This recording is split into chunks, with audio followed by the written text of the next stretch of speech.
Hi, it's Mike Ferry, and welcome back to Mike Ferry TV. It is week number 9 of our 100 plus thoughts on prospecting lead follow-up. I think we're just a little over halfway there, and I'm really wondering now, how are you doing? Are you attempting? Are you actually executing? Have you backed off? Have you given up? Have you become discouraged? Are you excited? Are you getting results? I get a couple hundred emails a day from our clients, and a good portion of those are with the results they get because of the work they do. And I know one of the hardest parts of what you're doing is understanding the results always come as long as you stay with the process. So here we are in week number 9, of course, week on November 26th. And of course, I've written down first, have you logged your numbers this week? Because obviously, if you want to win that trip to San Diego and be part of that great one-on-one retreat, your numbers are required. Now, I had one of you send me a note and say, why is it so hard to log your numbers? And I said, well, it's a combination of two things. One, we don't want to admit what we haven't done. And number two, once we log our numbers, we see in black and white what really takes place. As I mentioned a few weeks ago, logging your numbers is not complicated. How many hours did you prospect? 3, 2, 5, 8. How many contacts did you make? Did you make 18 contacts a day, 20 a day? Did you make 5 a day? I mean, it's not a complicated issue, but it does require the discipline of being a good salesperson, which I know you are and or you're becoming. So let's continue now. We're on point 56. I wrote first, simplify your lead follow-up system. The advantage we have today with software and computers, etc., is there's virtually several dozen good, not great, lead follow-up systems that you can use. And the more complex you are, the more complex your business is, the more analytical you are, the more apt you are to use a system that's very, very complicated. Simplify. Make it easy. As I've said time and time again, simply take a little 3x5 card. Something as simple as that. And you just simply write the name, address, phone number, obviously the date you acquired the lead, the date you're willing to throw it away. Is it a buyer or seller? Keep them in your pocket and call them all the time. Simplify. The business is complicated enough as it is. I mean, with the contracts, the laws, the rules, the regulations, there's enough complications. We don't have to make it more complicated. Now, point number 57, and I'm saying this to you with total and complete sincerity. At the end of the one-on-one retreat, you're going to walk away a much smarter salesperson than you were before you started. So I wrote down, attend the one-on-one retreat. We got 3 powerful days designed for you. The week of January 21 through 2023, obviously next year, 2013. Don't allow yourself the opportunity to miss that program just because you missed a day of prospecting. So let's go back to the points. Okay, if you want to feel good on a bad day, now I don't know if any of you have had any bad days recently, but most people do have bad days now and then. Here's what I recommend. First, call a satisfied client. Call 2 or 3 satisfied clients. If you're having a bad day, call 2 or 3 satisfied clients because that will generally get you back into the swing of things. That'll get your attitude back up, cause you to be more positive.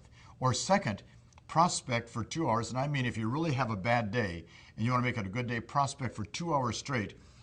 Results always turn bad days into good days really fast. You prospect 2 hours, you're going to get a lead. You can't stop it, okay?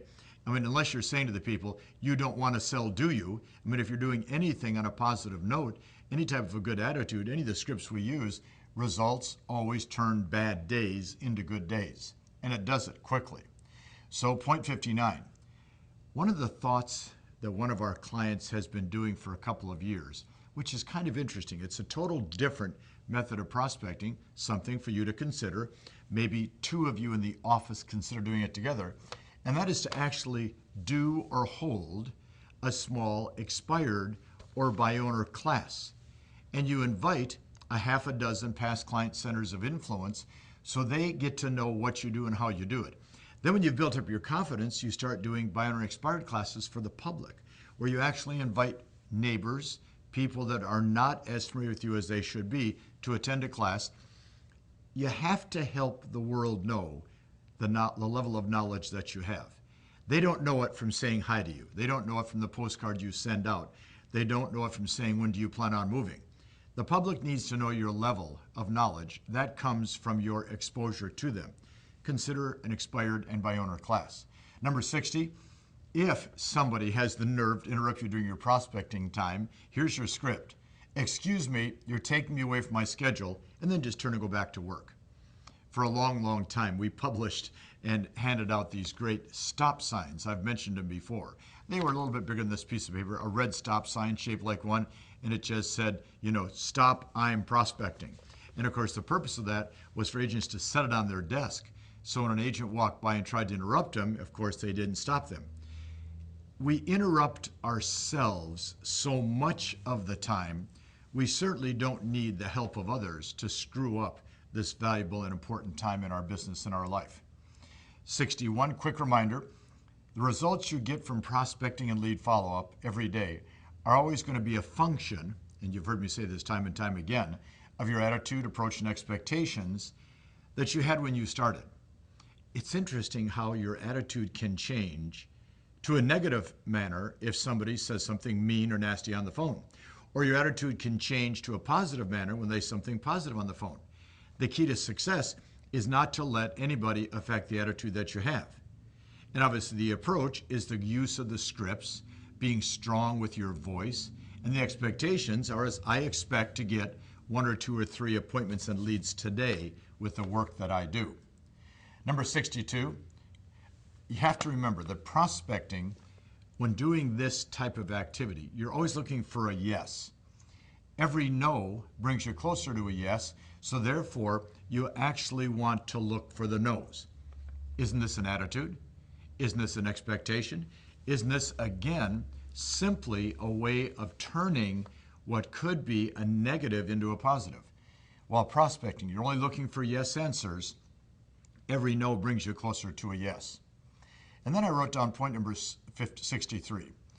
The key to working for sale by owners, if you choose to work them, and I really say to you, you need to work some by owners just to get the experience of talking to people that are normally not willing to pay a commission. Now, my belief has always been the same. For sale by owners, go for sale by owner because they're looking for somebody that has the skill, you, to list their property. In essence, they're interviewing agents looking for somebody good enough to show up and list their property.